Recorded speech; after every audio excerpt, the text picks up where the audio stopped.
Now, I never thought I would watch a movie about the game that would make me question my friend's retardedness. But we're not going to talk about that. We're here to talk about motherfucking Elemental, the movie with, in my opinion, the worst advertising campaign I've ever fucking seen. Oh my gosh. Like, what was with Claude? I know I'm not the only one that got like 10 million Claude ads. Like, Pixar, what was that? Despite the trash attempt at advertising this movie to the public, I will say once you get past it, it's actually not that bad. I will admit, I will give this movie credit. It actually subverted some expectations because I didn't see it in theaters. I was never going to see it in theaters. I didn't even think about seeing it in theaters. But I still wanted to watch it just because I saw some people talking about it on TikTok and they were like, yo, it's actually not that bad. So I went and watched it, and it's actually not that bad. Actually, no. I will say there were certain parts that didn't make sense to be, well, there were certain parts that didn't make sense to stay in the movie, and there were definitely certain parts that you could take out of the movie without hindering the overall, like, arc of the quote-unquote plot. But overall, I found most time when I was watching this movie, I was smiling. But before we actually go in depth about the movie and the certain parts I want to talk about, I'm gonna let y'all know there's a little spoiler warning because I'm going to definitely go in depth about this movie for a little bit. So if you actually want to watch it, I guess stop the video here. I'll tell you it's a decent movie, maybe not theater worthy, but it could be just like a fun family watch. How about that? Now that that's out of the way, let's talk about my favorite part of the movie.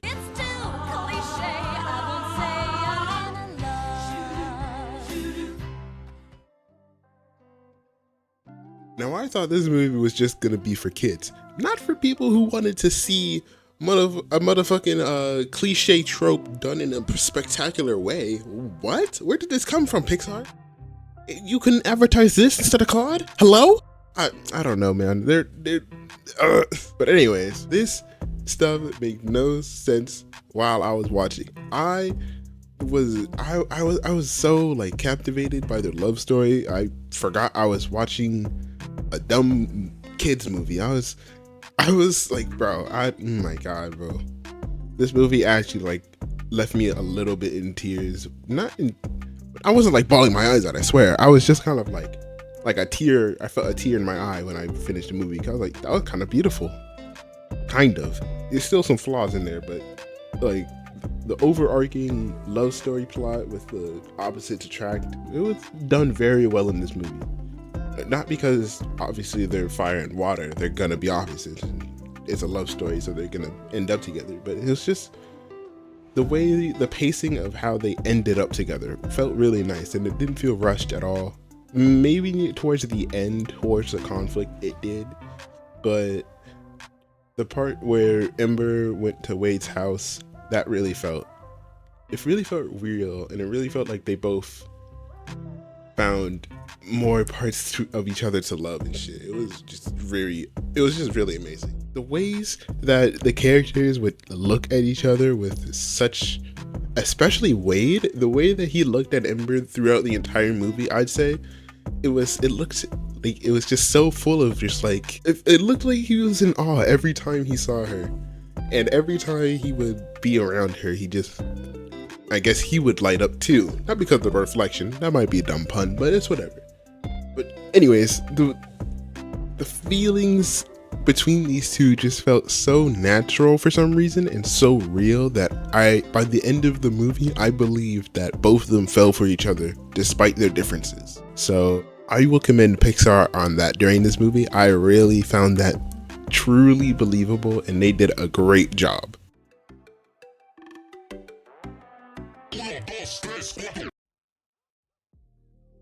But overall, I'm sad to see this movie came out when it did. It was a recipe for disaster going against Across the Spideyverse. I mean, like, come on, that was just terrible.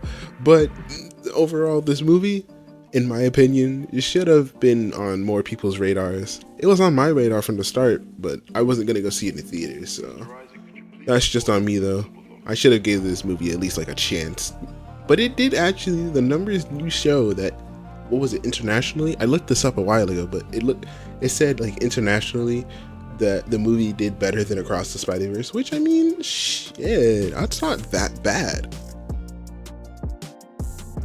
Now, I wasn't one of the people to write this movie off entirely.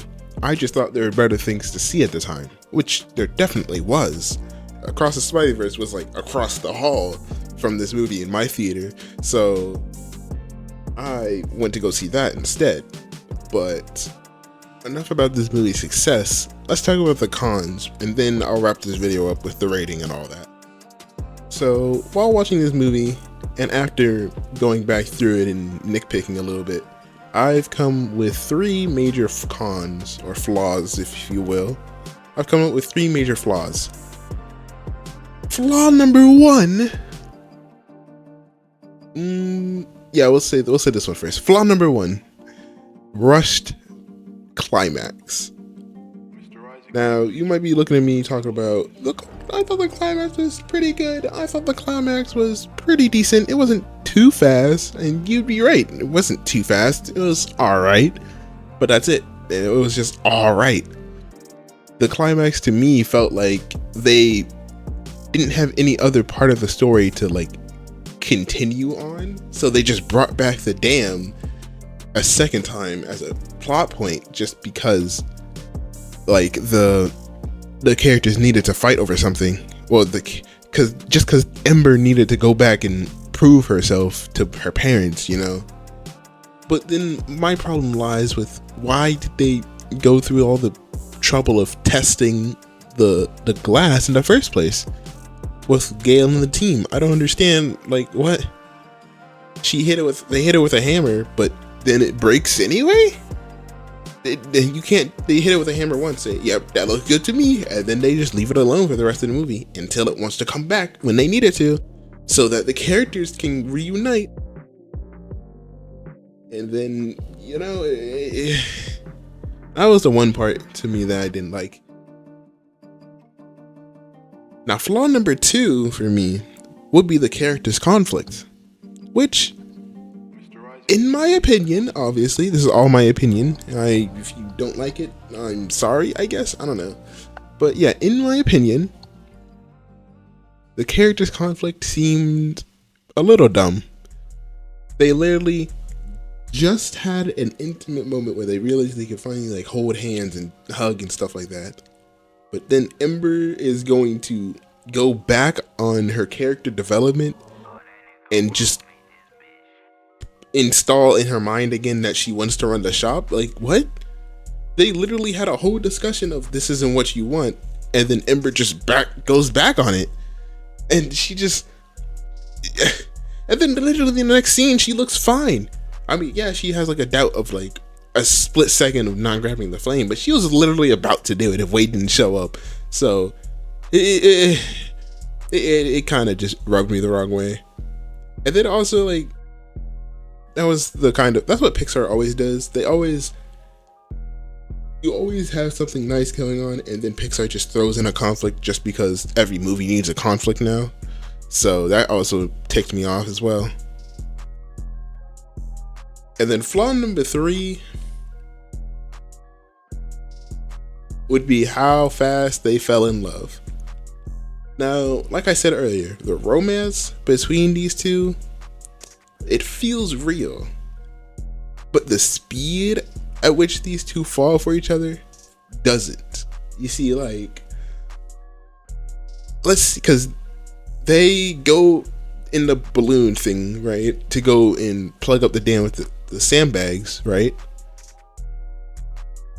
And then the literal next scene after that is her sneaking out. Well, not the next scene, but Wade asks her to go like meet up at a place, whatever, and then she sneaks out to go do such thing, and then they have like a date montage.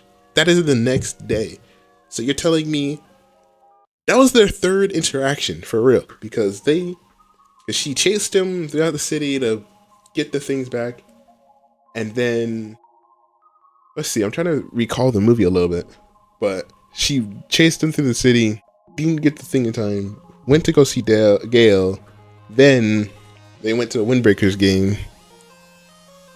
And then after Gale said, we'll see what we can do, they plugged it up themselves. And then Ember and Wade go on a date. So that was like their third interaction. So you're telling me through that balloon ride, they fell in love with each other? I don't know, man. That seems a little fishy. But at the same time, it could have, like, I guess the Windbreakers game had something to do with it, but they were there for like, what, 5 minutes? I don't know. I guess patches of time, but still, it was just a little fast for me.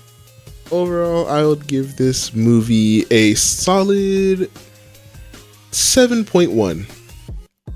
I would say this movie is a fun watch, a good to great watch for some if y'all like this category, or if you just like Pixar's take on certain movies, like this type of trope.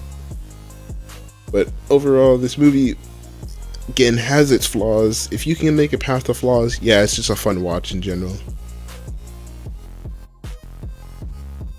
And, well, that's my that's my Elemental review, guys. Oh my gosh. This movie, going back on it, yeah, I might take back on some things I said, how this movie was goated, but overall, I really did enjoy this movie, and I just want others to enjoy it as well. But with that, this movie will be a guilty pleasure of mine for a while.